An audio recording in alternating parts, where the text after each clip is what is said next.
I'm Michelle, And I'm Katherine, and we're here at the Healthy Hurried Human podcast, where we talk about keeping pace in a world that never slows down. Welcome back to the Healthy Hurried Human podcast. Yes, today we are interviewing one of a really fun guest, Kristan Leach out of Wisconsin. Kristan is, I would say, a powerhouse recruiter. And she has a number of other things that she's doing. And we're going to be talking to her today about one of my favorite topics, which is employee engagement. And I love the tagline, which is it a crisis or is it a novelty? Where are we going to land? So, Kristan, I would love for you to tell our listeners a little bit about you and your background and what you're doing right now. And we're just going to jump into it. Sure, sounds great. Well, thank you for having me. And as you guys mentioned, I'm Kristan. I also professionally go by Stan. A lot of people use the second half of my name. But I got into recruiting just spontaneously. I was always very communicative. I very much valued relationship. And so for the last 10 years, I've been doing it for 2 different boutique firms. I have a great flair and understanding for folks in all levels. So managerial, not managerial, executive, et cetera, all different industries overall across the board nationwide. And I recently went out on my own. And so I have been doing this for almost 9 months now on my own. And I have been working with both sides. So I have worked with candidates, folks looking for a job or confidentially looking to just kind of revamp their resume, get themselves out there, but they don't quite know how to fully make a switch. And then I also work with companies to find them good talent. So I love having that balance, and it's really helped me become better at my craft. Okay, I love it. And tell us the name of your company. Yes. So my company is called Mind Shyft. It's one word, and the shift is with a Y. So the thought behind that is that if you don't change the way that you're thinking, or that you are approaching hiring or approaching going after a job, then you're not going to be as successful as you could. Okay. I love that. So, Kristan, I have a question for you. Are you finding that in the recruiting seat that more companies are reaching out for talent, or is it more individuals quietly, maybe even loudly, looking for a jump to leave? What is it looking like? What's the breakdown these days? So honestly, recruiting is cyclical. So companies tend to reach out more for talent come fall. So right now, I've been getting a lot more activity with folks kind of understanding their budgets, going into planning for the next year. And so they're like, oh my gosh, I have this money left. We could hire somebody. However, on the whole for 2025, it has been very candidate heavy. There's folks that are seeing the environment, they're taking in the market. It's honestly, I would say at least 80 to 85% of everyone I reach out to when I'm recruiting is interested in at least a conversation. They are wanting to keep their options open. They are either proactive but quiet, or they are like, I'm fairly happy, but I don't know where things could go. So the uncertainty in the market has really kept a lot of folks on edge. Okay. What do you think is driving that? What is it? You said uncertainty in the market, but what is it that people are trying to run away from? What's going on in the workforce these days? Or run towards. Yeah. Are they looking for Absolutely. more, or are they trying to get away from a bad situation? Both. Honestly, the biggest thing that people are running away from is poor culture. And culture is a very overused word at the moment, but it is very valid. And unfortunately, the companies that aren't embracing the way that their employees need to work and the growth for their employees, the ones that are just checking the box and saying they're listening, but then there's no action behind it, that's a huge red flag. Employees pick up on it immediately. They don't feel valued.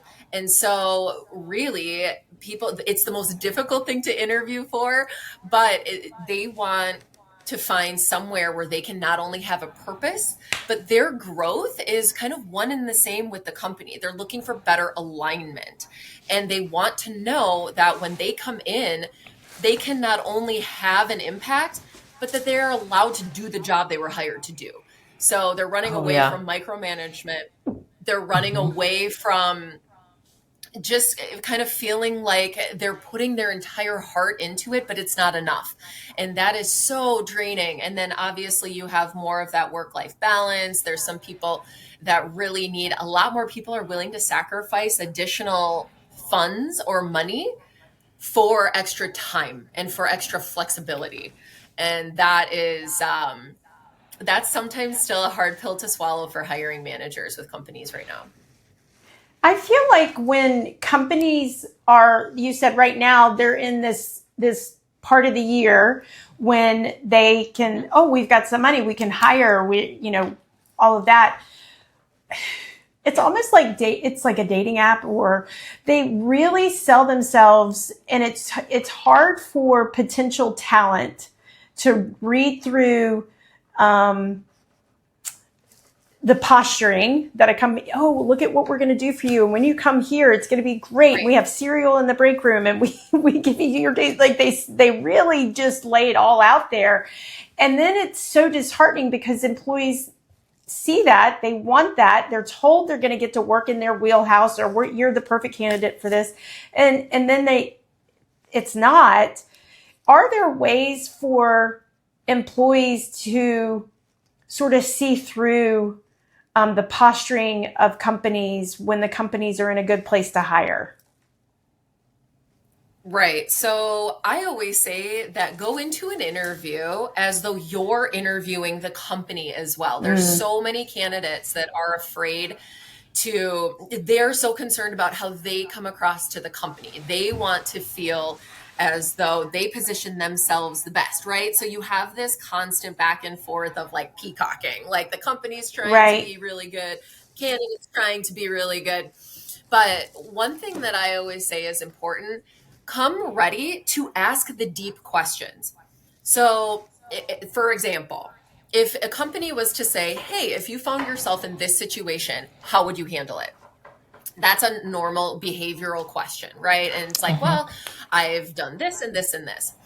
Really, in the flip side, as a candidate, you also need to be thinking, if this happened and I found myself in this situation, how would you as a leadership team be supporting me?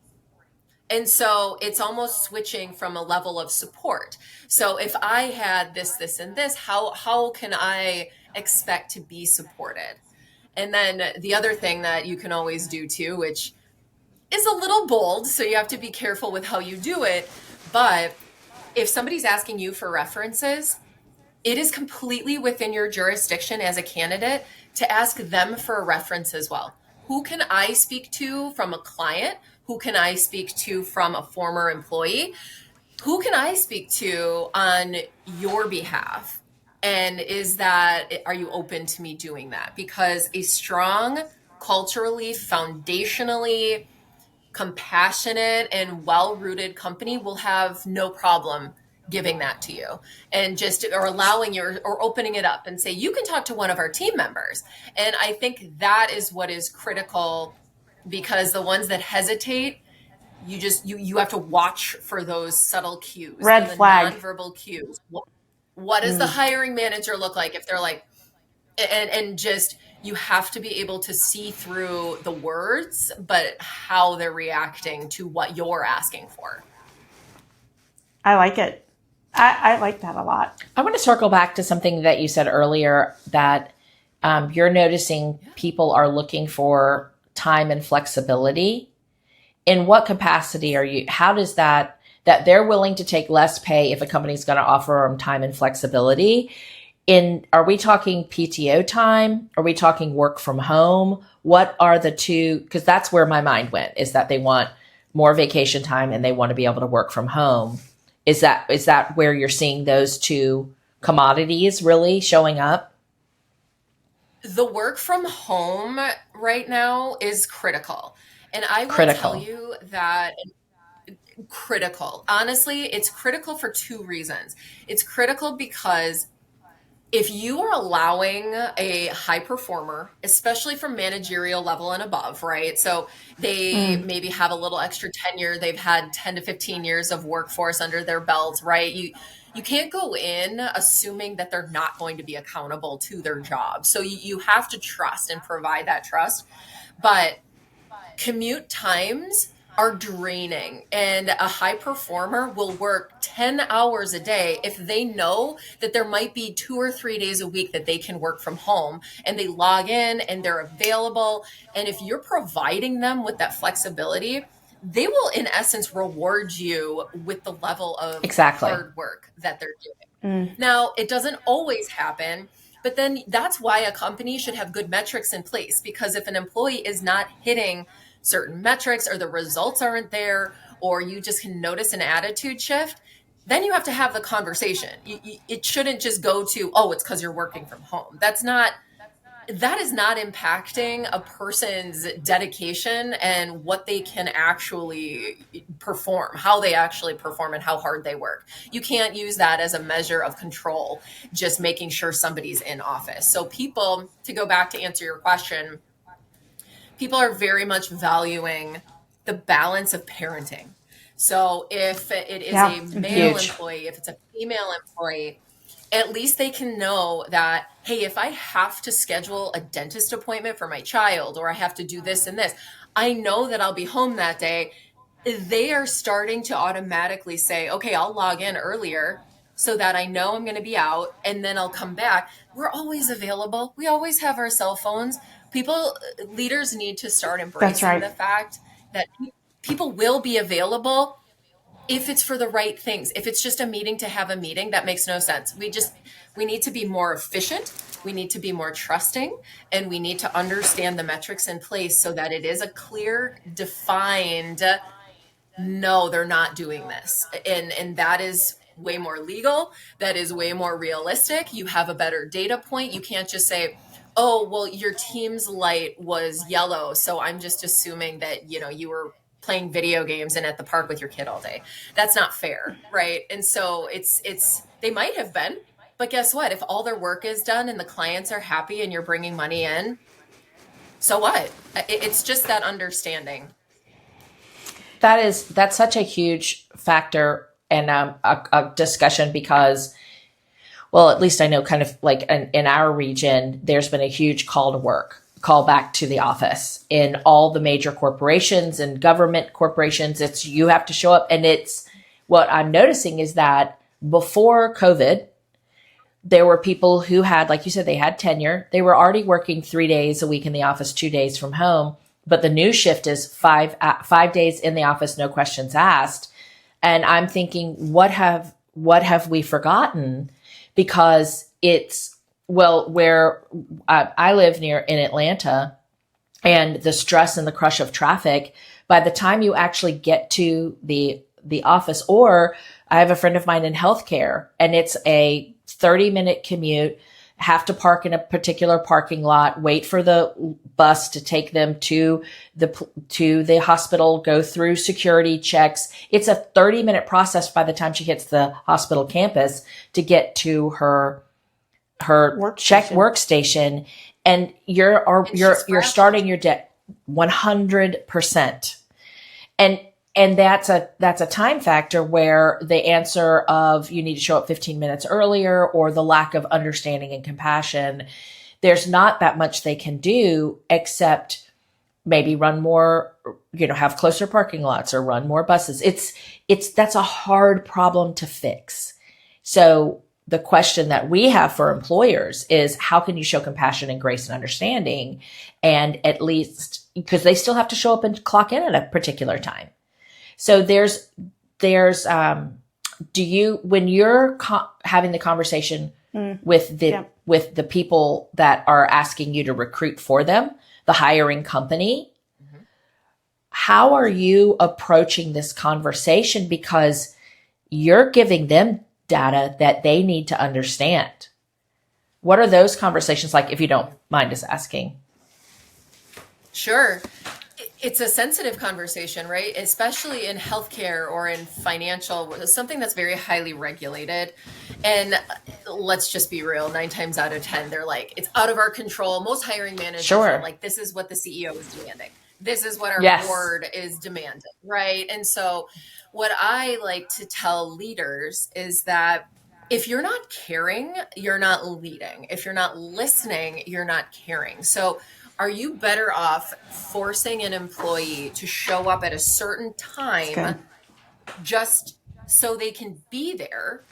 Or could you ask them, like, take a step back and just say, what is realistic for you? Because, 9 times out of 10, people just want to feel understood. And then when they feel understood, they're going to be able to acquiesce to certain requests, if that makes Exactly. sense. It's just exactly. It's psychological. So from a hiring manager perspective, I always say, you have to go into it assuming that this could be the safest place that this employee has all day. This could be the most structured place that this employee has all day. So if they're late, don't just jump all over them. Ask the question. So step back and say, hey, this is our policy. How does that make you feel? If you have to be in the office at 8:30 in the morning every day, would that impact your personal life? They don't have to immediately Great say question. no. You don't have to be like, that's right. You It's have a to great be in question. here at 8:30. Approach it sensitively and just say, this is our policy. I don't agree or disagree with it. How does it impact your life? Do you have conflicts? Would you be able to do that? Or what does that mean for you? And then it's a conversation. It's not just an immediate shutdown, and you don't have to disagree or throw the board under the bus or the policies or whatever. But it is just a different approach. And that is the most important part, because there are a ton of benefits from being in person. I talk with my hands. I am an extremely social person. I have worked for a fully remote company for the last 5 years, well, until I went out on my own. And I had felt incredibly connected to my team. So it is all in approach of just how you handle the conversations. But really, it is also taking matters into your own hands. It's a matter of, as a hiring manager, hey, they are extremely skilled and valuable to our company. They might need to start an hour earlier and leave an hour earlier. And can we be flexible in how we work it out? Gone are the days where you can just be incredibly hard and fast with what you do. So some companies just have to set that as a foundation, but it is team dependent. It is department dependent. So you just have to ask the right questions. As a candidate too, you have to ask the right questions. This episode of the Healthy Hurried Human podcast is sponsored by Midlife Thrives. Midlife Thrives is for women in their 30s, 40s, and 50s navigating perimenopause and menopause. If you've felt the energy dips, the mood swings, or the brain fog that make you wonder if you're losing yourself, you're not alone. Midlife Thrives is here to help give you clarity, resources, and a supportive circle of women who get it. No quick fixes, no shame, just some real guidance for real life. Learn more and connect at midlifethrives.com, because thriving in midlife isn't optional, it's your new standard. So it's a matter of approach. Hey, I'm not looking for any favors out of the gate, but happy to come and be on site for the first 2 to 3 weeks, 5 days a week, knowing that I would personally be more productive working from my home office 2 days a week. Would that be something that could be well received? Could we test that out? And just positioning it as you're already part of the team. You don't need to just be like, well, you don't want what I have to provide. We don't need to have these peacocky conversations. They can just be more balanced.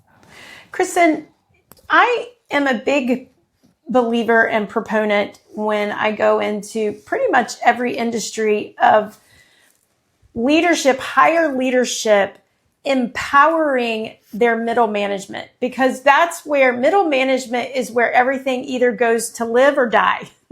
All of the things that you want to incorporate it into your organization, it either is going to live or die at that middle management level.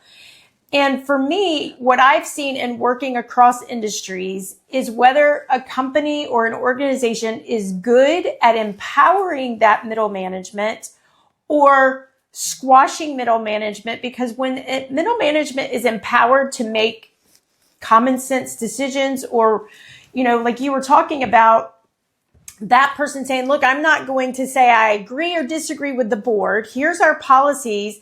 I have this conversation with my worker who's struggling. You know what? Let me when middle management is empowered to say, hey, listen, how can we make this work for you? What is the holdback from companies from empowering middle? Is it the company itself, or is it middle management not feeling that they've got that empowerment? Or is it both? It's both. It's both. It's both. Honestly, it's control. It's control. Yeah. So if a company, depending on size and regulation, right? And what you're doing. I mean, some warehouse shop floor workers, they can't work remote and whatnot, like that we were talking about. But if middle management feels empowered or trusted and valued, and they just have the conversation. I learned very early on in my career that you never make a definitive decision if you're unsure. You always just, I don't know, but I will find out, is a perfectly acceptable answer. But if they're empowered to step back and not have this, I'm the manager, my way is the highway, but they're encouraged to listen. If the company slaps their hand for doing it, it's control, and they're just saying something to the effect of, well, you should have known better, this is our policy. That's a big red flag for me, because the company is, one, they've hired you to be a manager, to oversee a group of individuals, but they're not letting you manage. So that's right.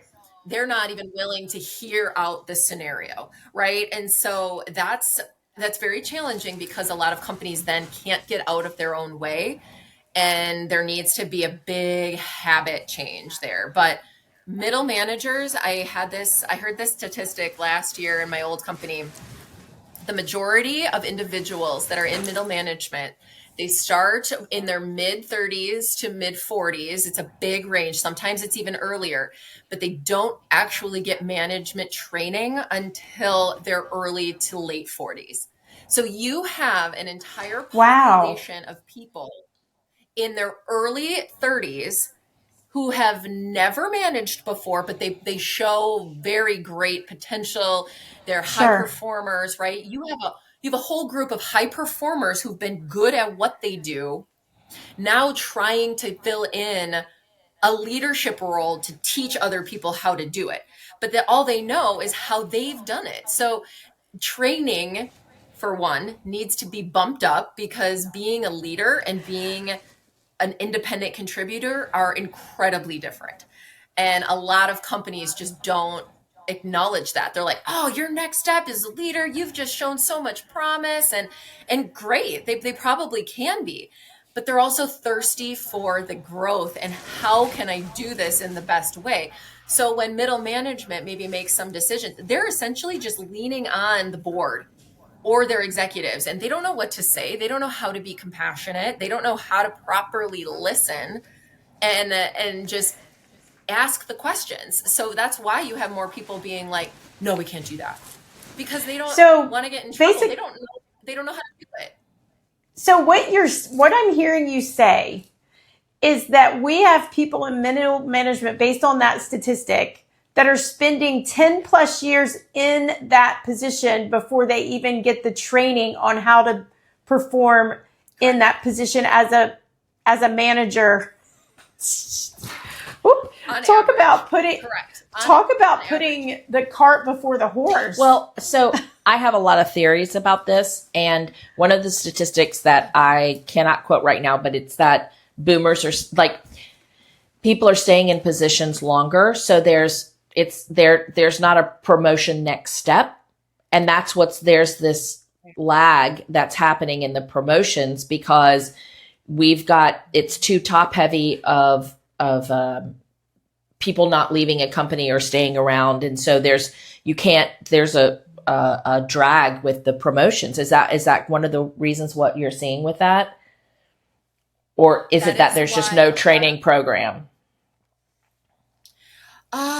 Correct. There's a lot of and you guys probably know this, and I know this from being a recruiter, though, unfortunately, those services are like the first to go when your bottom line is That's impacted. right. That's the right. Trainings, and they can't, and they should not be. It's That's very, right. very scary to me, just because. And some companies are great at this. I don't want those companies to be overshadowed. The statistic is just very general, but unfortunately, some companies just can't afford, they don't have the time or the dollars to put into a full training program.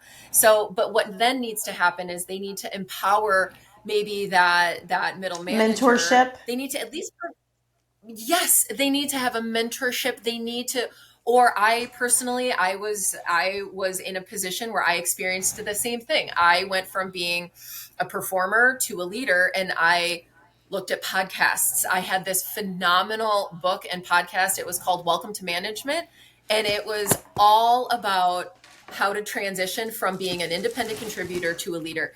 And there's resources out there.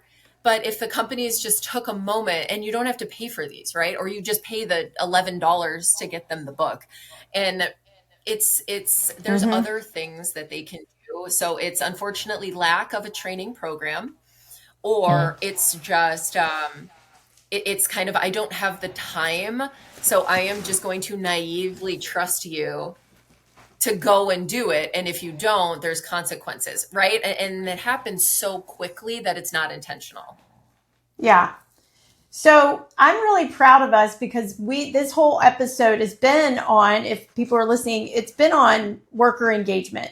And I know that I'm proud of us because we have not overused the word, because tends to be a word that people kind of roll their eyes at. They've heard it. Culture is another word. And don't take it necessarily seriously. But when we talk about employee engagement, is it just a performance metric? Or when we talk about it like it's just a performance metric, but it's deeply human. What's the missing piece for companies that don't get it when they try to, and this is, Katherine and I talk about this drives me bananas. They try to fix worker engagement by bringing in surface level initiatives. We're going to teach everybody the DISC, or we're going to do the color codes, or we're going to do. I call them gimmicks because they're the new flavor. A big one a couple of years ago I found with companies is they were having their whole company read a book, and then we would have a book club and talk about it. And that was their way to create worker engagement. Talk to me a little bit about that. I actually liked my book club I was in. Just going to say. But that's not going to fix worker engagement. It's surface level. Can you just speak to that a little bit? Sure. So honestly, it's listening. And there are so many people that send out surveys. We at my old company, we were like death by engagement survey, unfortunately. You need to, if you're going to do a survey, you need to read the responses, because you are going to have a group of people that are just going to fly through it and hit whatever buttons they can to finish. Fine, I get it. But you are also going to have a group of people that are going to provide some incredibly valuable nuggets. And let me tell you, if people take the time to give you their honest opinion and those little nuggets, you darn well better at least either follow up with them on a conversation if it's not anonymous. If it is anonymous, just take that in. And it's okay. to be clear is to be kind, and too many companies take it personally if somebody's upset. But guess what? This is how we learn and grow. So That's right. the problem with employees is that if they are going out of their way to explain what's wrong, it's kind of like the old adage of in elementary school, if you raise your hand, it's likely that there's like 3 to 10 other people that have the same question. That's exactly how it is in the That's workplace. right. If one person goes out of their way to speak up, there are going to be a whole host of others that agree with what this person is saying. However, if there's no conversation, there's no acknowledgement, and this could Follow be up. in correct. And it could be, most engagement surveys are at least divvied down to department. So if there's not at least a follow up with the director of that department, you're missing the boat. It's then, and I know this from experience, and I'm kind of throwing myself on the sword here, but I stopped responding to these engagement surveys because I would reply and put the same things and the same things and the same things, and nothing would change. And I'm like, why am I filling this out if nothing is even acknowledged? Can you hear us? We're good?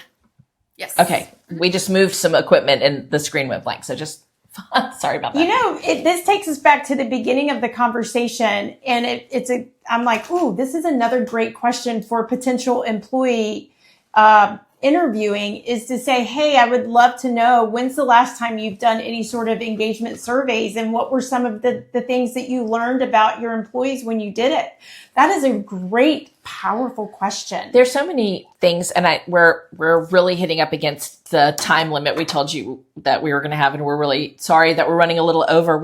This is obviously a hot topic for us and for you, and we really respect because you have such a unique, coming from a background of recruiting myself, you have such a unique viewpoint into companies and into your the people you're trying to recruit and the companies they're leaving, that we really value your opinion. And consistently what keeps coming up, Kristan, is the word listening, and the fact that there has to be an action so they know that they've been heard.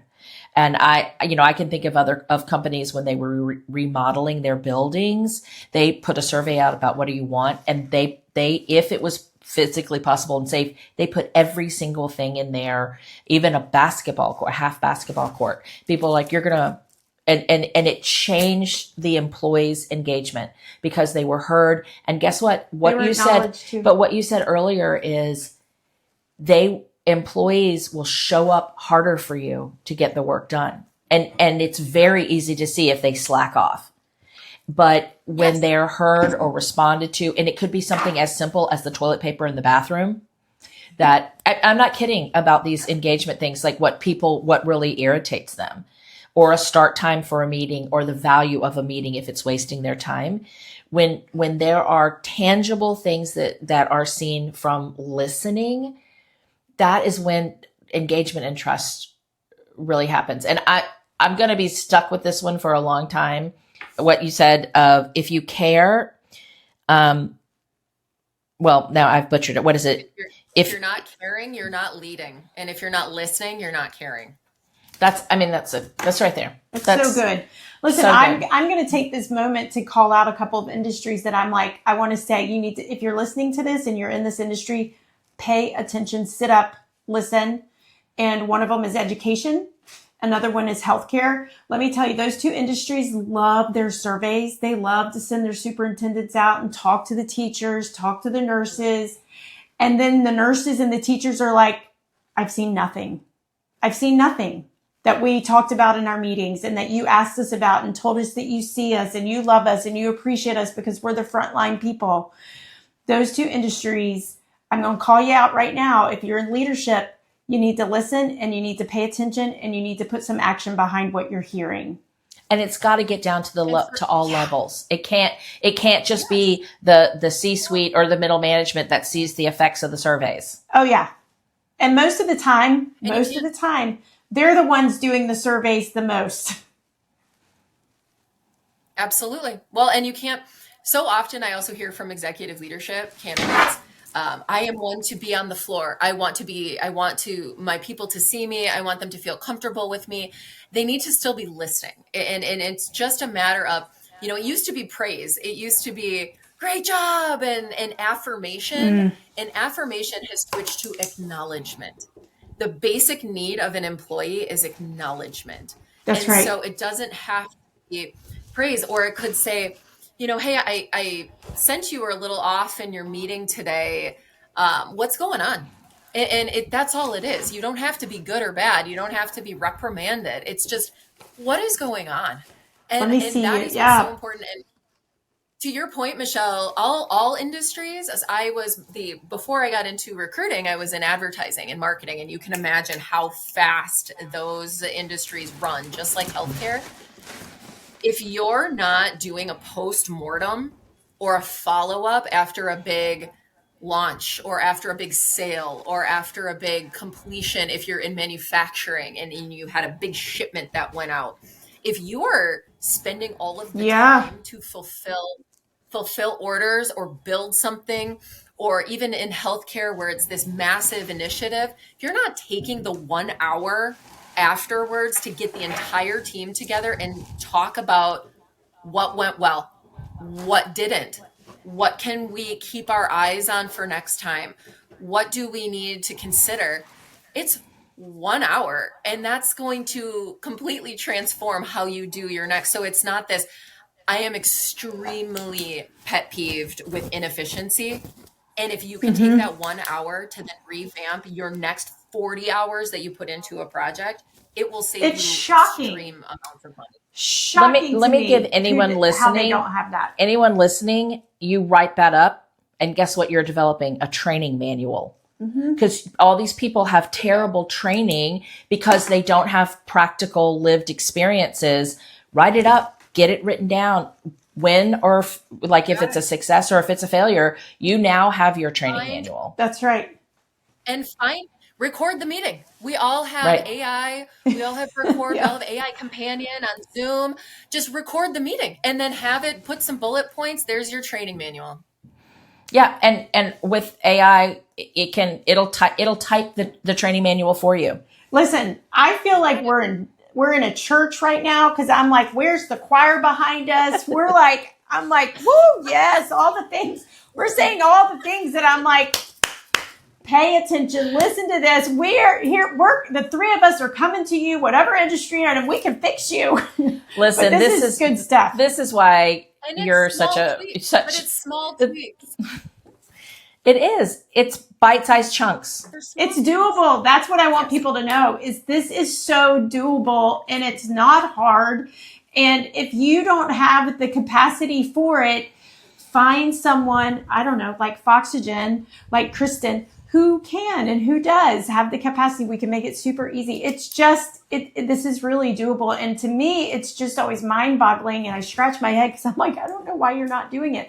I don't know why you're not having, to that point of do the follow up after your big thing. To me, that is the most simple, the most easy, the most common sense thing that any industry, any company, organization, whatever, any team can do, and they don't. So this has been so good. And yeah, go ahead. Yeah. No, I was just going to say, and I know we're kind of going over, but the last thing is transparency. A lot of companies struggle with how much to tell their employees, even their leaders, or they'll say things to their leaders, but they'll be like, keep it from the team. We can't have this getting out. Transparency is clarity. And that is, unless it's obviously very confidential, but give people their why. Why are they doing the things? You ask a lot of folks perform as a leader, tell them why. And just, you don't have to let out how all the sausage is made, but just let them be valued, show them they're valued, and why every single person from the top to the intern is necessary in a process.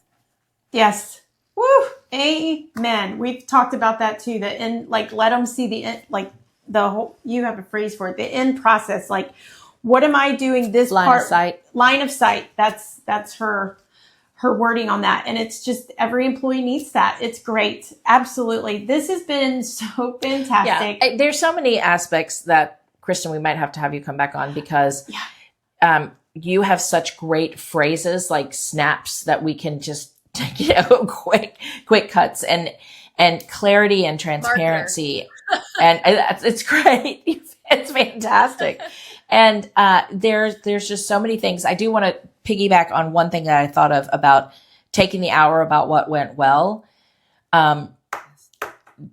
One of the things I've seen in companies is that your finance department knows a lot about your projects and they're not the ones asked because it's the project managers that are asked about what went well. And don't forget to bring in all aspects of how did they pay their bills?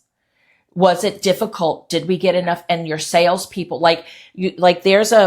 don't be afraid to include the whole team because then guess what? Your finance people feel like they have a voice and they can make and break you with collecting too. So like there's an efficiency issue and bringing people in. But if you continue to look at the company as a whole that everybody has something of value to give and offer on all aspects of the process, you're going to guess what? You're going to build culture and engagement because you're asking the questions. You as the leader are engaging with the employees. And maybe, I don't know, maybe this is crazy. It's not the employees that aren't engaged with the company. It's the leaders that aren't engaged. Just maybe. You got it. I mean, again, I feel like we've been at church. Well, and include HR because who was having issues throughout? Who wasn't communicating? I mean, it's just that is correct. And so you're spot on. I love it. All right. Well, our producer Gianni's going to kill us because she's got some editing to do to bring this down because we went way over. So. Well, or maybe we just say it's an extended cut because there's, and maybe I shouldn't say this, but you have another company too that we didn't even get to talk about. So we're going to definitely have to have a Kristan 2.0. You're going to have to come back probably in season 2. So 3. We're going to have to do this. We are season 2, season 3. But again, I don't know. Anyways, we're going to have you back on because this has been so good. Thank you so helpful. much. I mean, thank you for sharing with us. It's been great. Kristan, we'll be talking and seeing you soon. Thank you again for being on. Thanks so much. Thank you for having me. All right. Bye-bye, guys. Bye. The Healthy Hurried Human podcast is brought to you by Foxygen Consulting and a handful of silent sponsors who believe in this work and quietly keep us going. We see you, we thank you, and we are glad that you're part of this journey.